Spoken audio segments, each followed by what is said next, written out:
Oh, okay. Hi, I'm Elizabeth. I'm Elizabeth. And this is There's Something Wrong with the Elizabeths. And we just done. We're done. It's done. We finished. Ah! I think I screamed, a lot. lot. I screamed this a viewing. lot. I screamed a lot this movie. Yeah. Way more than Showgirls. Showgirls surprised us by being better than we thought it would be. This was not better than I thought it was going to be. It was as bad, if not worse. I don't know what my expectations were. I definitely went on a roller coaster ride with this. I was like, oh, it's not bad. Like I started at a 3 out of 10, Yeah. and then I went to a 5, and then I went to maybe a 6, and then I went to a 2. Yeah. Depending on the time in the movie. Yeah, oh God, help me. Who was talking on what they were saying. If I never have to hear that guy say, oh, you're not a dog at all, ever again. A dog in the building. Oh, you're not a dog at all. So God, we're 10 showings done. We've been doing it for 24 hours. Whew. Yeah, Lizzie.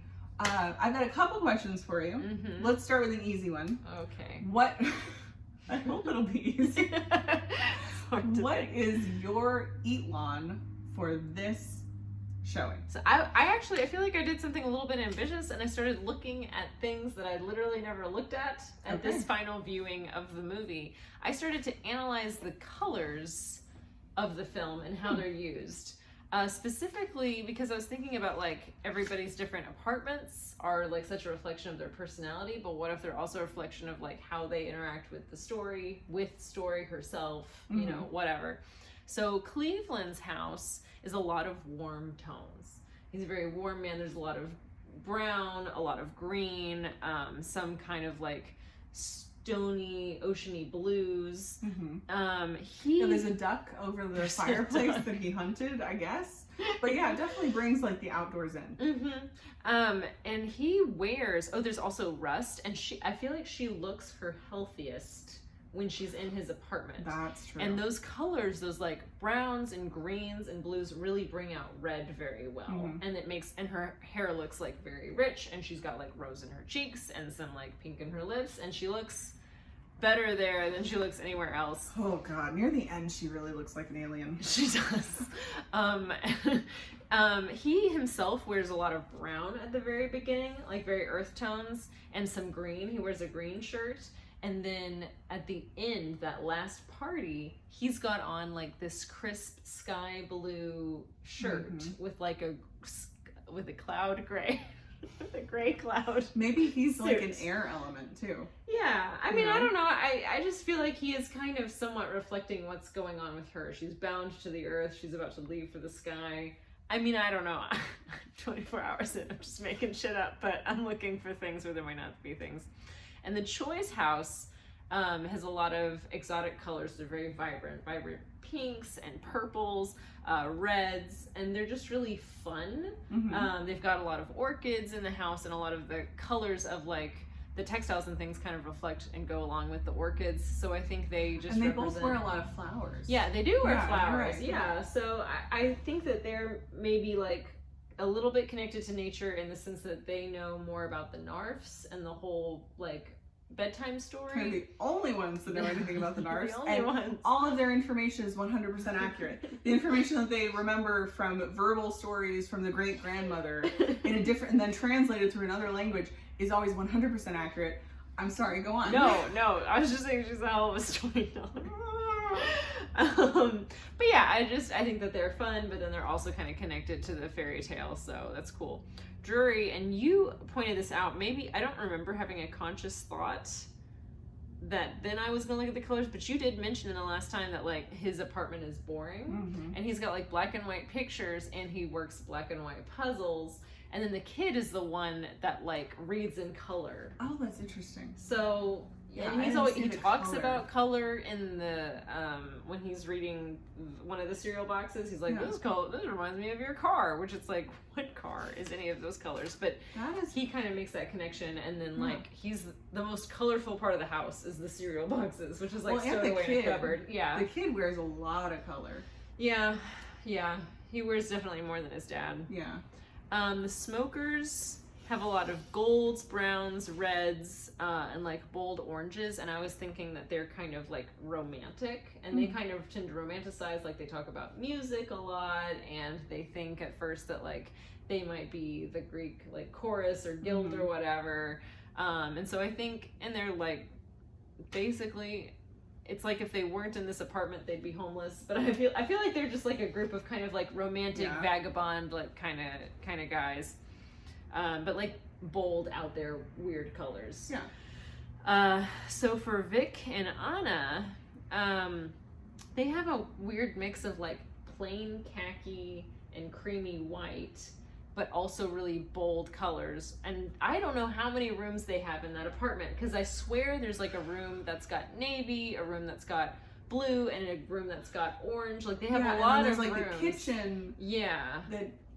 Yeah, their apartment seems bigger than everybody else's. It really does. And also even what is anyone's job? I don't know. He's a writer. I mean, this takes place But over he's not 4 writing. days. We've narrowed that down. Like, what is everyone's job? But Yeah, anyway. I have no idea what anybody does or how. I mean, we know the critic. Mm-hmm. I assume Miss Bell's retired. She seems like she's retired. I don't know what those young guys do. I assume all their parents chip in like, a couple $100 and it keeps them alive. And everyone's around like during the day too, so it's also just like, what are you guys doing? What do you do for a living?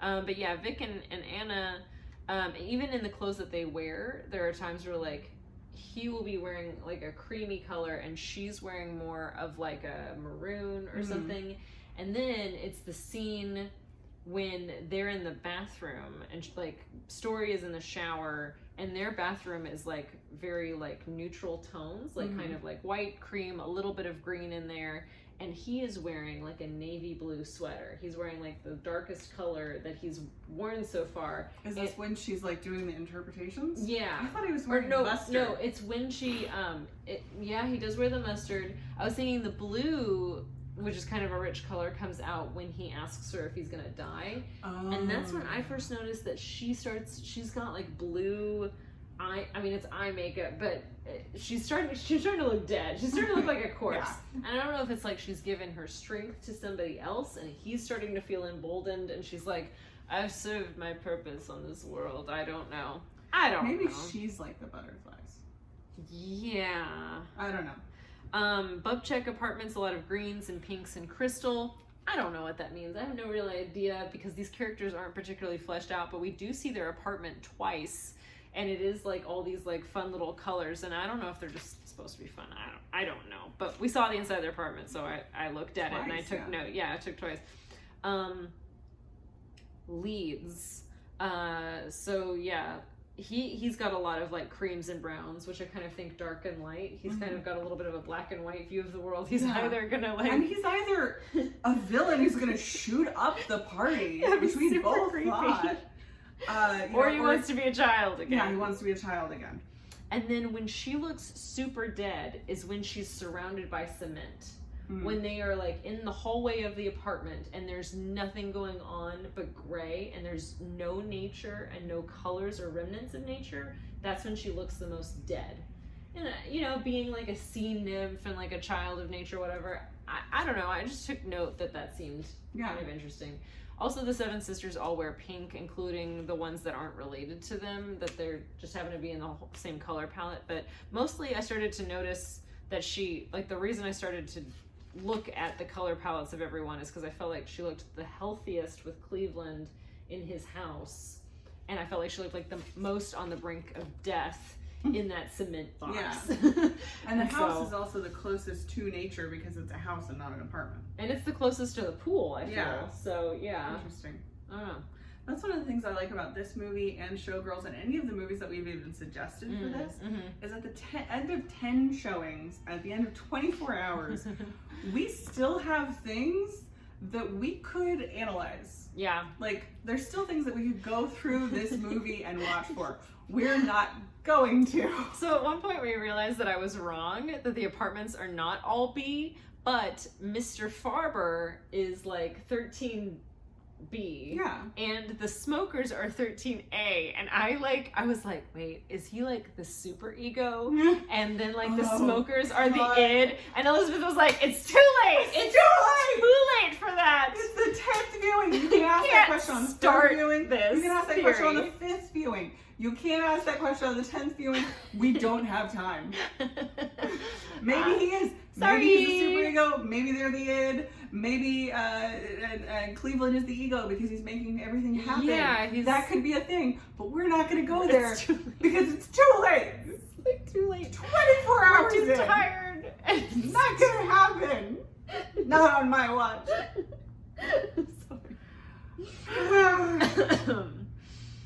Anyway. Yeah, but that was my Eatlon. Yeah. My Eatlon was much simpler than yours, but Young Soon. So Young Soon still is really just impressing me with her acting. And there's a moment toward the end where she says to Mr. Mr. Leeds, it's time to prove some stories are real. And she comes right up against the line of going like too far with the delivery and too big with the acting. And she goes right up to the line and doesn't go over.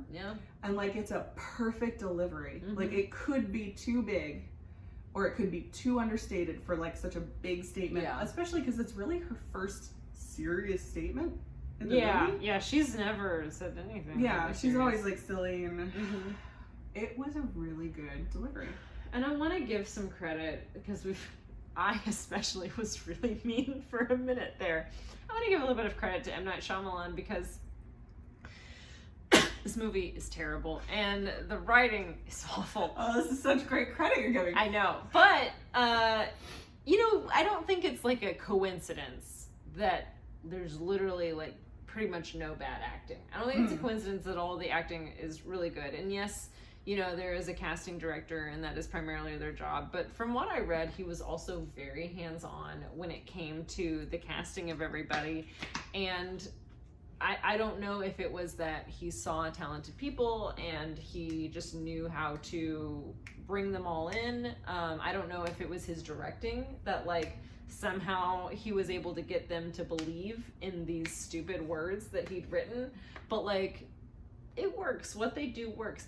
And one thing that I read, apparently, like once a week, I guess, or so, maybe once a month or something, he would have like a drawing where with like, I think especially all the crew, I don't know if like the actors, people were getting paid a lot, but they would like put all their names in and he would draw a name and send them on like an all expenses paid trip. Wow. That was totally paid for by him.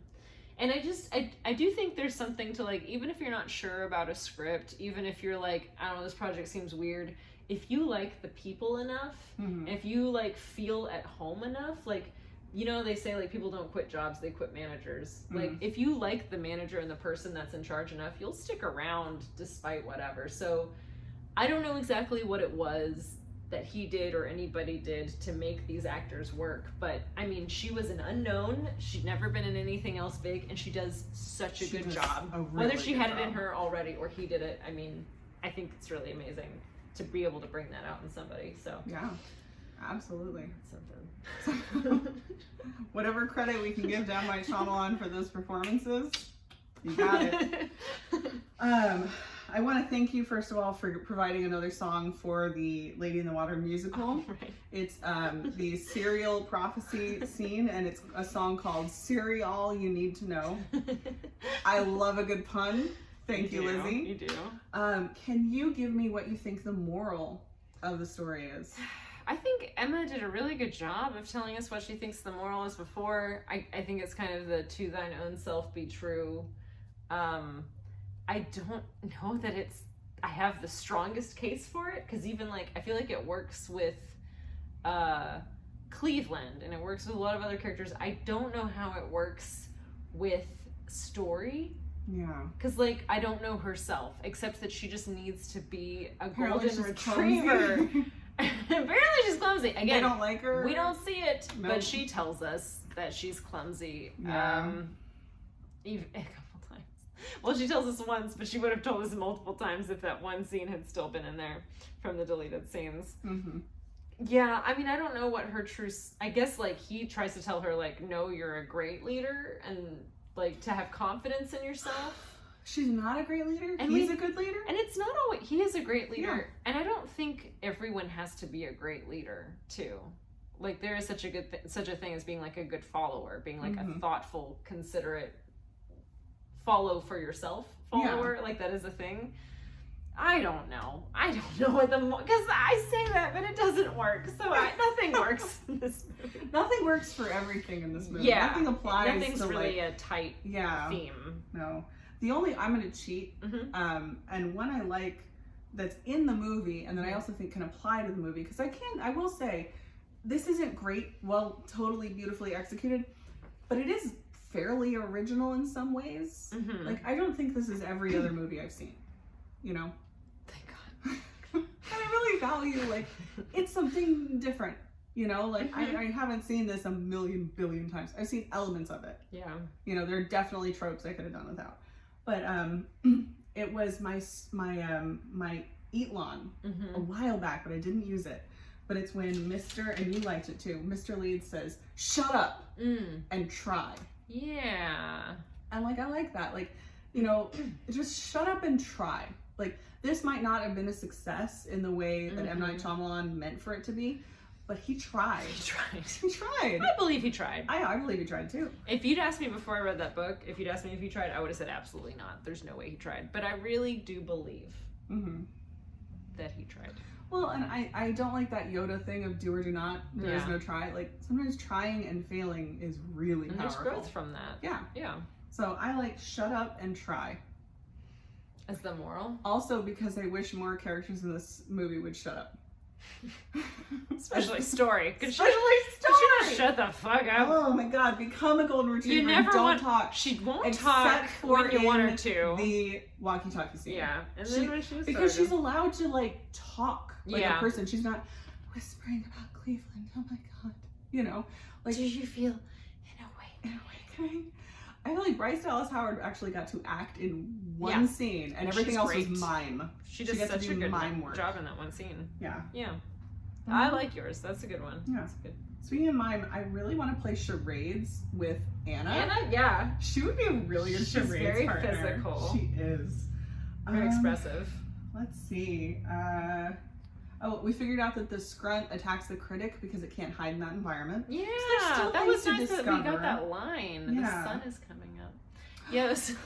There's gonna be hope. Yeah, it was like that. They were like, she was like, it will always hide unless it's in an environment when it can't. It was like, hide. But it's like, oh, it can't hide. Yeah, in that hallway. Especially because it's kind of hiding. Like, if you see when the lights go out, it goes into the middle where there's like more shadow, and he goes, a dog in the bathroom. And it's like, well, shoot. You're not a dog at all. You're not a dog at all. Oh my god. Well, Lizzie, do you have anything else to say before I have, like, our closing statement? I don't even have a closing statement. I'm so glad this is over. Oh, yeah. And I feel like you and I especially, there was a moment very early on in this 24-hour segment where I thought I was gonna lose my shit. Like, I thought I was gonna start crying about having to keep watching this movie like 5 hours in, way earlier than with Showgirls. But once we got past it, it was like, I mean, I can do anything. I can do anything. You wanna watch it again? Yeah. No, I don't. Do you wanna watch it again? No, totally call me on that book. I will say one thing I liked, that Emma called us not 30 seconds after she left the house to say, I think you two can really easily access your insanity and then reel it back in. Yeah. And that was really sweet of her to say. That was sweet. And also I feel like we did that a couple times. Yeah. There were a couple times where, like, I felt like I was losing it. You were just screaming at the void. Or just, like, screaming that turned into laughter, that turned into, like, almost crying. And then, like, I gotta go pee and I'll be back and I'll be alright. Yeah, and we just pull it back in, reel it in. The words hate poop were used a lot. Yes. I fucking hate poop. for me so much. So angry. Okay, well, in closing, I'd like to say to you some words of wisdom from Cleveland himself. I wrote it over. It's over. It's over. It's safe. I ain't gonna work on Maggie's phone no